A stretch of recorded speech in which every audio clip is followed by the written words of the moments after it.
ขยายแถวนะครับจากบนแถวถึงปลายแถวให้ได้ลุ้นกันตอนนี้200 กว่าคนแล้วค่ะม่วนเลยนะคุณอยากจะให้มันลดอีกสัก2-3 องศาที่ร้านที่ที่ไหน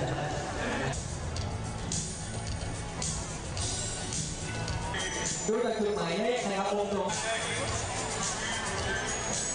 อะไรครับตอนนี้คนที่แล้วก็วันนี้ฝากน้องด้วยนะครับน้องคนไหนที่วันนี้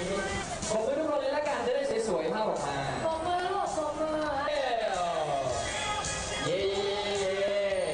สวยมากเลยเย้อย่างนี้แล้วสวยงามจริงๆครับภาพนี้เอาฝั่งนี้ครับคุณตกไปไหน